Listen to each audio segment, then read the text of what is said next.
परमेश्वर जो हम सच्चा मन से याद करते हैं तो इसी मसीह का सुसमाचार इसी के द्वारा आपके पास आता है। उसी प्रकार से हम लोग भी विश्वास में आए हैं। हम सब जितने मनुष्य हैं इस संसार में कुछ दिनों के लिए हैं। समय तो बहुत जल्दी कटता है, 4 साल 5 साल जल्दी जल्दी निकल जाता है और उसके बाद यहाँ से हम संसार को छोड़ के चले जाते हैं। ठीक है ना। परमेश्वर का मतलब इस पर विश्वास करने का क्या कारण है? हर जब हाँ गिर जाएगा उधर।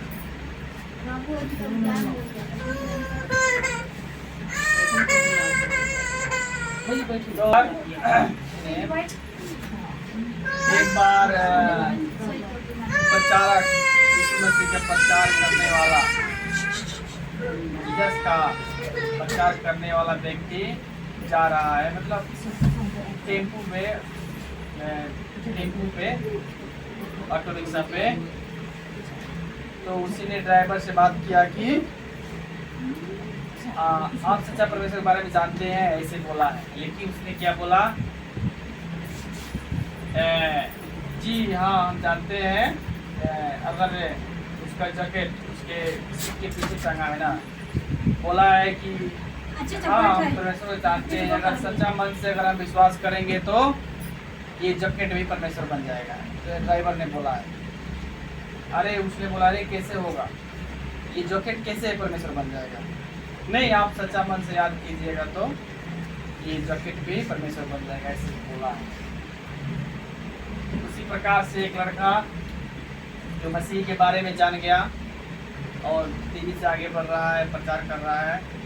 उसका दोस्त था, उससे मिलने आया, किसी गाड़ी का ड्राइवर था, उसने मिला उससे, बोला उसका दोस्त बोला जो मसीह था कि क्या क्या हाल है, क्या कर रहा है इस समय, क्या चल रहा है? तो उसने बोला कि देखो मैं तो अभी शादी करना चाहता हूँ, लड़की ढूंढ रहा हूँ। जो ड्राइवर था जो उसने बोला, उसने यीशु मसीह के बारे में बताने की कोशिश किया उससे कि देखो ये सब बातें हैं जो संसार की बातें, शादी ब्याह ये सब तो चलते रहेगा, लेकिन सच्चा परमेश्वर यीशु मसीह है। अगर उससे विश्वास करते हो तो बहुत अच्छा होगा, तुम्हारा सब काम जो है अच्छा तरीका से होगा। मतलब अच्छा तरीका से तो परमेश्वर की बुद्धि के द्वारा काम होगा और बहुत सुंदर होगा, उसमें कोई खिंचाव और दुख नहीं होगा। इसलिए जीसस के बारे में उसने बताया विश्वास करो। उसने बोला कि देखो दोस्त तुम्हारा बात कहना ठीक है, लेकिन अगर हम विश्वास करते हैं कि चाबी भी परमेश्वर बन जाएगा। उसके हाथ में चाबी था गाड़ी का। उसने बोला अरे ये चाबी कैसे परमेश्वर बन जाएगा? उसका दोस्त ने बोला ये चाबी परमेश्वर कैसे बन जाएगा? उसने नहीं, पूरे मन से विश्वास करेंगे तो ये चाबी भी परमेश्वर बन जाएगा। तो उसने बोला ठीक है, तुम खुद दिल से विश्वास करो ये चाबी लड़की है और इससे शादी कर लेना। उसने बोला अरे ऐसे कैसे होगा? उसने बोला कि जब तुम्हारा कहना परमेश्वर ये चाबी बन जाएगा तो लड़की क्यों नहीं बन सकता है? तो ऐसे नहीं हो सकता है। तो ऐसे कैसे हो सकता है कि तुम परमेश्वर को बोलते हो कि कुछ पत्थर पे विश्वास करो तो वो परमेश्वर बन जाएगा? कैसे हो सकता है? हम जानते हैं कि गुरुत्वाकर्षण जो धरती पे समान गिरता है तो धरती खींचता है, इसलिए गिरता है। धरती खींचता है तभी गिरता है, धरती नहीं खींचेगा तो नहीं गिरेगा। उसको गुरुत्वाकर्षण बोलते हैं। किसी ने अपने मन में विश्वास किया कि गुरुत्वाकर्षण नहीं है, मतलब ग्रेविटी गुरुत्वाकर्षण नहीं है, और छत पर से कूदा, क्या होगा? वो मर जाएगा या उसका हाथ पैर टूट जाएगा? सिर्फ सोच लेने से, विचार कर लेने से तो भगवान कैसे हो सकता है? तो इसलिए अलग अलग लोग विश्वास करते हैं। हमारा देश में तो और कोई पेड़ को भगवान बना रखा है, कोई जानवर को भगवान बना रखा है, कोई पत्थर को, कोई चीज़ को भगवान बना के रखा अपना मन से, अपना मर्जी से, अपना भावना से। ठीक है ना। कैसे हो सकता है कि सच्चा परमेश्वर आपके विचार के अनुसार चले? कितने लोग तो विश्वास करते हैं भावना, मतलब अपने मन से, कि बोलेंगे कि नहीं ये जो भी होता है वो परमेश्वर की इच्छा से होता है, ऐसे बोलते हैं। जो भी होता है वो परमेश्वर की इच्छा के अनुसार होता है। हाँ, ऐसे बोलते हैं कि ये जो मैंने नौकरी के लिए अप्लाई किया वो नौकरी मुझे परमेश्वर देगा ही देगा, ऐसे सोचते हैं लोग। बच्चा नहीं पढ़ेगा, उसका मम्मी बोलेगी कि नहीं बेटा तुम पास हो जाएगा, चिंता मत करो। कैसे होगा? भावना में आप बोल रहे पढ़ाई नहीं किए हैं, पास हो जाए, कैसे पास हो जाएगा? ये भी अंधविश्वास है। डॉक्टर ने बोला किसी को बीमारी हुआ कि इतना दिन तक जिएगा, लेकिन फिर लोग बोलेंगे कि नहीं आपको परमेश्वर ठीक करेगा। मसीह भी लोग ऐसे बोलते हैं आपको परमेश्वर चंगा करेगा, लेकिन हम लोग भावना में कहते हैं कैसे होगा? उसका बता रहा है कि ये मर जाएगा, और क्या होता है? आदमी मर जाता है। ये भी एक अंधविश्वास है। और इस तरह का बात कहना कि परमेश्वर मेरा काम ये करवाएगा, एक तरीका से उसको प्रेशर, मतलब गिनती के बदला में वो परमेश्वर से तो दबाव बनाना है कि मेरा काम करो, मतलब परमेश्वर के ऊपर दबाव बनाना। ये सब विश्वास है। तो हमारा जो विश्वास है उस जो परमेश्वर कैसा है, उसका कैरेक्टर कैसा है, उसका शक्ति क्या है, वो क्या कर सकता है, उसके बारे में जानकारी करना। वैसे तब हम विश्वास कर सकते हैं कि ये सच्चा परमेश्वर है, ठीक है ना। अपना भावना में कोई व्यक्ति है जिसको हम पैसा दिए 5, 10, 20 हज़ार, वो वापस कर दिया, ठीक है ना। और उसके बाद हम सिर्फ जानते थे कि अच्छा व्यक्ति है, पैसा लिया दे दिया, उसके बाद आया हमसे बड़ा रकम, मतलब 15-20 लाख रुपया मांगा, ठीक है ना। और हम उसके बारे में अच्छा जानकारी नहीं की, उसको पैसा दे दिया और उसको जुआ खेलने की आदत थी, और गया वो पैसा हार गया और लास्ट में मतलब फांसी, अपने आप को फांसी दे दिया। आपका रकम डूब गया। क्यों डूब गया? क्योंकि आप उसके बारे में अच्छा तरीके से जानकारी नहीं किए थे कि ये व्यक्ति कैसा है, क्यों है, क्या पैसा करेगा, वो भी पता नहीं कि आपके पैसे साथी क्या कर रहा है। उसी तरीका से मतलब आप संसार में कोई काम मिला, आपको बड़ा पोजीशन मिला, वो तो विश्वासी लोग जो विश्वास करते हैं वो स्वर्ग में प्रसिद्ध है। हम सब यहाँ संसार में प्रसिद्ध नहीं है, लेकिन स्वर्ग में हम सब जितने लोग इसमें से विश्वास करते हैं स्वर्ग में प्रसिद्ध है, ठीक है ना। और संसार में आपको कोई पोजीशन मिला, मतलब पावर मिला, और आपको बॉडीगार्ड मिला, मतलब आपके साथ में चलने वाला, वो भी कमजोर है, मतलब उसकी कमर झुकी हुई है, मजबूत नहीं है। अगर आप उस विश्वास करते हैं कि कोई भी मुझे ये व्यक्ति अगर हमला करेंगे तो ये रोक लेगा, लेकिन सिर्फ आप अपना भावना में कहते हैं, वो तो खुद अपना शरीर को नहीं संभाल सकता है तो आपको कैसे बचाएगा? ये भावना की बात है, ठीक है ना। इस तरीका से हम जो बता रहे हैं आप लोग को, ये जो बातें हम बता रहे हैं, तो परमेश्वर को आप मतलब परखिए कि जिसको आप मानते हैं, जिस पे आप विश्वास करते हैं, कैसा है। भावना विश्वास करते हैं कि मैं अपना सोचते हैं कि मेरा परमेश्वर पत्थर में हो जाएगा, मेरा परमेश्वर चाबी में हो जाएगा, मेरा परमेश्वर जॉकेट में हो जाएगा, इस तरह के सोचते हैं, और मेरा परमेश्वर ये काम कराएगा, भावना में कहते हैं। अपने भावना में सोचते हैं परमेश्वर मुझे बचाएगा, ये करेगा, सिर्फ आप सोचते हैं, लेकिन उसके बारे में आप जानकारी नहीं करते हैं कि वो परमेश्वर कैसा है। तब तो आप अंधकार में हैं, और आप क्या होगा, नुकसान में चले जाएंगे, गलत चीज़ में चले जाएंगे, और आपको फिर समय नहीं मिलेगा, फिर दोबारा आपको समय नहीं मिलेगा कि हम उसको कवर करें। उसी प्रकार से हम लोग संसार में रहते हैं, हजार परमेश्वर है, हजार मतलब करोड़ों में है। यहाँ तक तो जाति जाति पे है, जाति में भी 50 को 5 को 7 को कैटेगरी होता है। 7 जाति है, उसमें भी 5-7 वो है, तुलना है, तो क्या क्या है उसमें हम लोग पता नहीं। उसमें भी हम लोग शादी करने ले जाते हैं तो मैच करता है कि तुम खुरना है या दूसरा है, उसका नाम जिया है, इधर कौन कौन है, तब हम लोग शादी का क्लियर करते हैं। बताइए, इतना परमेश्वर हम लोग का पटा हुआ है। उसका परमेश्वर अलग है, इसका परमेश्वर है, उसका परमेश्वर अलग है। 36 करोड़ देवी देवता है। कैसे होगा? एक परमेश्वर होगा, उसका 1000 रूप कैसे होगा? हम सच्चा परमेश्वर यीशु मसीह के बारे में बात करते हैं, अलग अलग परमेश्वर नहीं। तो हम जिसको जानते हैं, एक मतलब हम लोग जानते हैं ये बड़ा हथौड़ी होता है जिससे काम किया जाता है, हथौड़ा, घर तोड़ा जाता है या कुछ होल करना है तो उससे हम लोग छेनी से करते हैं, या लकड़ी फाड़ना है तो उससे हम यूज करते हैं। तो हम लोग को पता है ये हथौड़ा से सब काम कर सकते हैं। मतलब इसको हम अगर तोड़ते रहे तो बड़ा सा बड़ा भी पत्थर भी तोड़ सकते हैं इससे, हथौड़ा के बारे में, ठीक है ना। लेकिन उसी हथौड़ा को टेबल पर रखा है, टेबल पर ऐसे रखा हुआ है, और कोई 3 साल का बच्चा है, 4 साल का बच्चा है और उसके बारे में कुछ बोलेगा तो उसमें सच्चाई नहीं होगा। हम उसके बारे में जानते हैं क्योंकि हमने कभी उसको जीवन में उठाया, बड़ा भारी है, कभी हमने उसको ट्राई किया कुछ तोड़ने के लिए, तो ट्राई किया कभी तोड़ने के लिए, ऐसे क्या पता चला कि मतलब ये जो है तोड़ सकता है। लेकिन उसी हथौड़ा को कोई अगर बच्चा आकर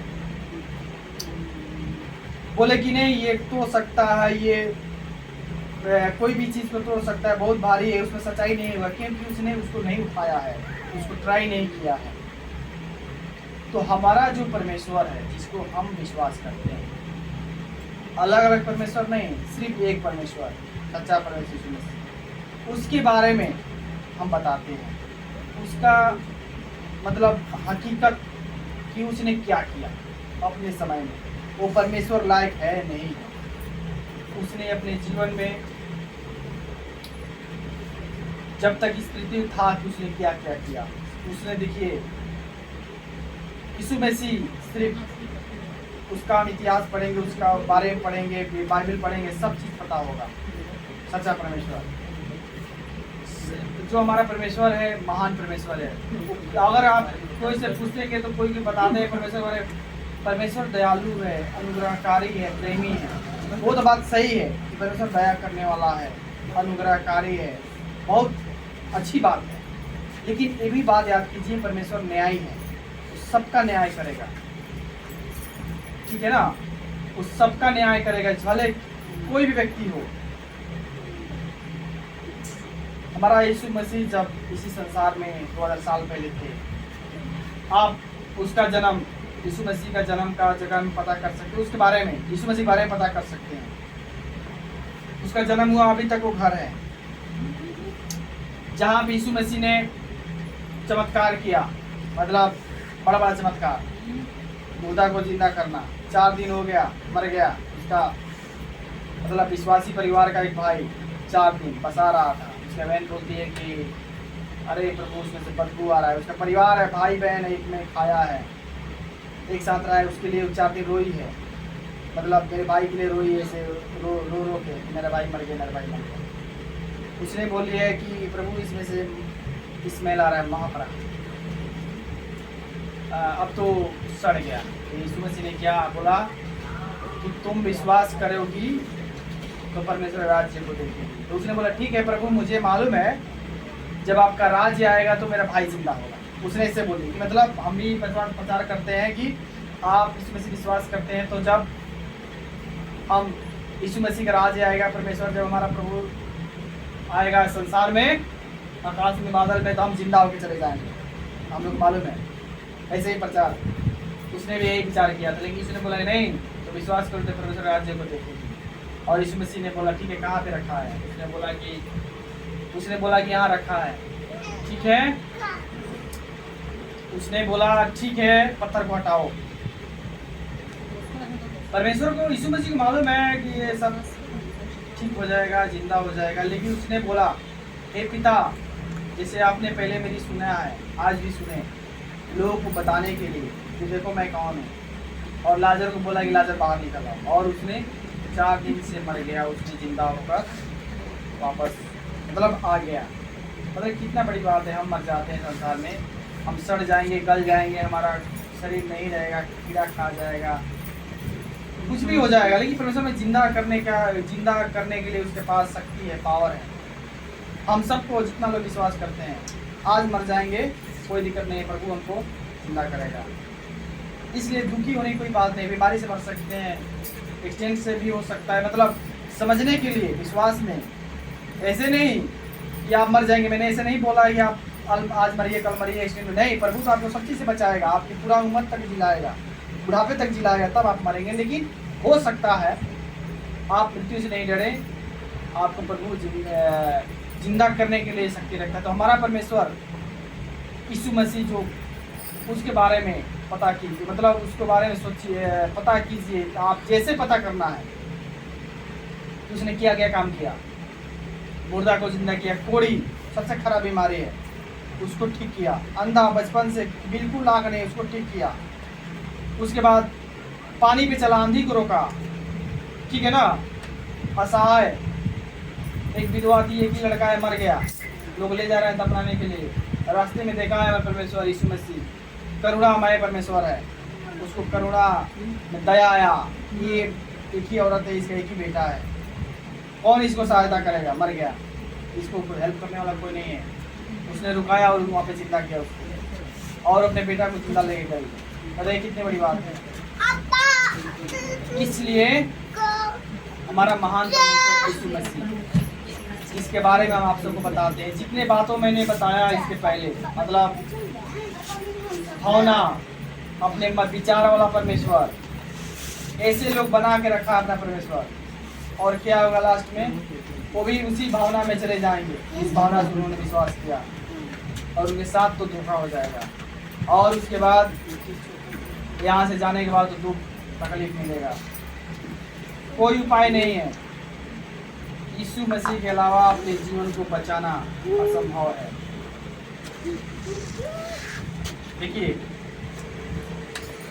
ये परमेश्वर का वचन है, पूरा बाइबल, इसमें लिखा है दारी हुआ, इसमें हम पढ़ते हैं जो परमेश्वर का वचन है। ये जो बाइबल है ये परमेश्वर है, ये परमेश्वर का बोला हुआ बात है। ये जो हम पढ़ते हैं, परमेश्वर से बात करते हैं, वचन दे दारे हुए यीशु मसीह के रूप में, उसका वचन है, उसको हम पढ़ते हैं, तो ये परमेश्वर है, इससे हम बातें करते हैं, तो ये नहीं परमेश्वर से बातें करते हैं। इसमें लिखा है यूहन्ना 1:14 में वचन देहधारी हुआ यीशु मसीह के रूप में, ठीक है ना। हम पढ़ देंगे।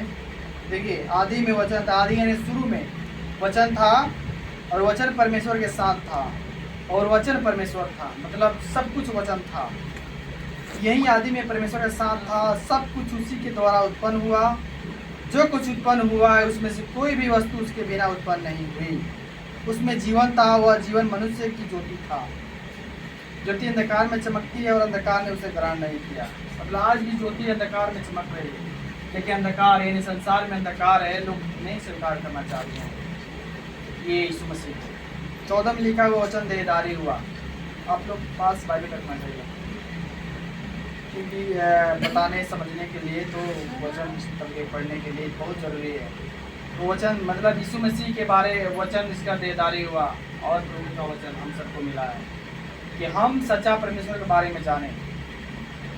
सच्चा परमेश्वर कौन है? अपना मर्जी से अपना भगवान नहीं बनाए। हम जानते हैं कि हम अगर मतलब यहाँ काटेंगे दर्द होगा, ऐसे होता है, तो परमेश्वर को कैसे बोल सकते हैं कि परमेश्वर को तो यहाँ नहीं परमेश्वर तो नहीं होगा, ये परमेश्वर जो है कोई भी चीज़ में रहेगा। मतलब ईटा में, पत्थर में, पेड़ में, जानवर में कैसे हो सकता है परमेश्वर? परमेश्वर महान है, सब कुछ बनाने वाला है। उसको हम लोग अपना भावना से, अपना से तरीका से ढूंढते हैं, उसके अपना तरीका से रखते हैं। ये सब धोखा की बात है। और इस संसार में अगर आप इस तरह की बात करते हैं, आपका समाज में यह नाम हो सकता है, आप यहाँ कुछ नाम कमा सकते हैं। यीशु मसीह स्वीकार करना आसान है, मतलब लेकिन समाज में उसको लेकर चलना थोड़ा मतलब सबके लिए नहीं है। अच्छे सच्चे विश्वासी उन लोग कोई दिक्कत नहीं है, पूरा संसार छोड़े कोई बात नहीं है।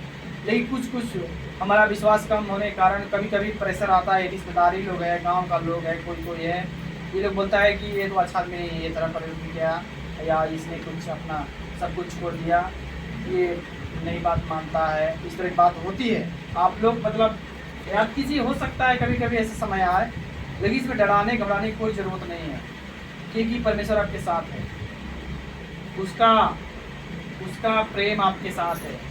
हमारा बेटा बेटी है इस संसार में, हम जिससे बहुत प्यार करते हैं, सबसे सुंदर स्कूल में पढ़ाना चाहते हैं अपना बेटा बेटी को, अच्छा से पढ़े, ठीक है ना, सबसे सुंदर कपड़ा देना चाहते हैं, सब चीज़ अच्छा देना चाहते हैं, खाना भी घर भी सब कुछ अच्छा देना चाहते हैं, क्योंकि हम उससे बहुत प्रेम करते हैं अपना बेटा बेटी से, भले हम गरीब है अमीर है अलग की बात है।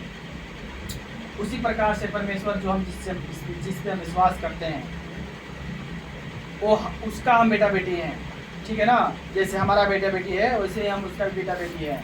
वो हमसे बहुत प्रेम करता है, सब कुछ देना चाहता है, मतलब दुनिया के सबसे सुंदर सुंदर चीज़ देना चाहता है आपको, सबसे सुंदर। लेकिन कब, जब आप विश्वास करेंगे, आप उसका बेटा बेटी बनेंगे तब, नहीं बनेंगे नहीं मिलेगा, ठीक है ना। लेकिन आपको देगा, हमारा प्रभु यीशु मसीह आपको देगा, जब उसका राज्य आएगा, जब आप स्वर्ग में जाएंगे, आपका उसका अनंत काल का राज्य देखेंगे। आपका विचार में भी वैसा बात नहीं आएगा जैसा परमेश्वर ने आपके बारे में सोचा है। हम लोग कुछ पता नहीं है परमेश्वर राज्य जो हमको देने वाला है, सिर्फ हम जानते हैं कि प्रभु हमारे पास जाएंगे तो वहाँ पे सुख आनंद है, लेकिन उससे भी बहुत सुख आनंद है जिसको हम नहीं पता है हमको। इसलिए बिल्कुल हमें जो परमेश्वर है उस पर विश्वास करना चाहिए, और यीशु मसीह डायरेक्ट मत विश्वास कीजिए। आपको शंका है तो आप उसके वचन को पढ़िए, उसके बारे में सर्च कीजिए, मतलब मोबाइल में सब कुछ आता है, आप मोबाइल सबके पास है, बड़ा बड़ा मोबाइल, उसमें आप यीशु मसीह के बारे में कुछ भी बोल सकते हैं, मांग सकते हैं, उसमें मिलेगा। और सब चीज़ वहाँ पे डाला गया है, लोगों ने अलग अलग क्षेत्र से डाला है, और सब चीज़ वहाँ पे आपको मिलेगा देखने के लिए, ठीक है ना। इसलिए हमारा जो महान परमेश्वर है यीशु मसीह, उस पर विश्वास करने का मतलब ये नहीं है कि बस मतलब हम विश्वास करते हैं, ठीक है, कभी कभी हम याद करते हैं परमेश्वर को बीच बीच में, कभी कभी परमेश्वर में हमें खुशी देता है, ऐसे होता है, लेकिन ऐसे नहीं होगा। बिल्कुल अपने जीवन को परमेश्वर के हाथ में देना होगा, बिल्कुल हम मतलब सफा क्लियर, मतलब जो परमेश्वर कहते हैं उसे करना होगा। छोटा छोटा बात के लिए भी परमेश्वर को याद करना, छोटा छोटा बात, मतलब छोटा सा भी कुछ बोलना है, कुछ बोलना है, उसको नहीं परमेश्वर देख रहा है, छोटा सा बात कुछ करना है परमेश्वर देख रहा है, कुछ भी मतलब पूर्ण रूप से परमेश्वर विश्वास करना। एक बार यीशु मसीह महान परमेश्वर हमारा प्रभु है, उसका संसार में जब शरीर में थे हमारा प्रभु, अभी स्वर्ग में चला गया। हम फिर तो काम 1:9 में पढ़ेंगे तो परमेश्वर शरीर सहित, मतलब ऐसे आत्मा नहीं, शरीर मतलब पूरा शरीर समेत हो तो स्वर्ग में चला गया, अभी स्वर्ग में चला गया यीशु मसीह। तो उसके परिवार वाले आए हैं, उसके भाई बहन आए थे लोग, और उन्होंने बोला, उसके चेले लोगों ने बोला कि मैं आपका आपके मम्मी और भाई बहन मता और भाई लोग आए हैं। यीशु मसीह ने बोला, ऐसे बोला, अरे मेरे भाई मेरे बहन ये लोग हैं जो परमेश्वर का वचन मानते और सुनते हैं, ये मेरे लोग हैं, ठीक है। ऐसा नहीं है यीशु मसीह सांसारिक माता पिता को छोड़ा है, नहीं, उसके कहने का मतलब है कि असलियत जो परिवार है, विश्वासी परिवार, वही असलियत परिवार है जो बस मसीह विश्वास करते हैं, क्योंकि एक साथ स्वर्ग में रहेंगे। हमारा परिवार के यीशु मसीह के परिवार के लोग ही उस पर विश्वास नहीं करते थे, उसके भाई लोग उस पर विश्वास नहीं करते थे, बहन लोग उस लोग नहीं विश्वास करते थे। तो उसके कहने का मतलब था कि ये ही लोग स्वर्ग में होंगे हमारे साथ, जो हमारे साथ है, अभी यीशु मसीह का वचन सुन रहे हैं, मान रहे हैं, यही लोग होंगे। संसारिक माता पिता भाई तो यहाँ संसार में है, वो नहीं मानेंगे, स्वर्ग में हमारे साथ नहीं होंगे। उसका मतलब यीशु मसीह का मतलब नहीं था कि अपने माता पिता को छोड़ देना है, भाई बहन को छोड़, ऐसा नहीं है। संसार में जब तक जीना है उन लोगों के साथ में रहना है, बहुत प्रेम करना है, सब जो भी फर्ज मिला है, बेटा है बेटी है, तो जब तक माता पिता जिंदा है उनको आदर सत्कार करना है। परमेश्वर का आज्ञा है, मतलब ऑर्डर है 10 आज्ञा में भी एक आज्ञा है कि अपने माता पिता का आज्ञा का पालन करना, मतलब उसको मानना जब तक वो जिंदा है। हर चीज़ जितना आपके पास जितना शक्ति है, खाना देना, दवाई कराना, कपड़ा देना, जब तक जिंदा है, भले यीशु मसीह माने नहीं, वो अलग की बात है। तो यीशु मसीह की भी माँ जो थी, यीशु मसीह जो उनके भाई बहन थे, उसकी माँ थी, तो ये जब उस यीशु मसीह चढ़ाया गया तो उसकी माँ वहाँ पे थी। उसने बोला, हे नारी, ये जो तुम्हारा बगल में ये इसका चेला है, ये तुम्हारा बेटा है, और उसको बोला था तुम्हारा ये माँ है, लेके तुम इसके साथ लेके रहना, और जब तक उसकी माँ जिंदा थी उसके चेले के साथ रहेगी। मतलब उसने विश्वास किया, उसकी माँ ने। देखिए, जीसस यीशु मसीह के बारे में बताना इतना आसान नहीं, जल्दी से ख़त्म नहीं होता है, लेकिन कभी कभी समय मिला प्रभु का आशीष से तो यीशु मसीह के जन्म के बारे में हम बात करेंगे। और भी भाई बहन थे, लेकिन प्रभु जी तो सबसे बड़े वाले थे, और कैसे उनका जन्म हुआ, ठीक है ना। ठीक है, प्रभु का महान वचन हम यहीं से बोलेंगे। ये वचन बोले उसमें प्रभु को आशीष करें।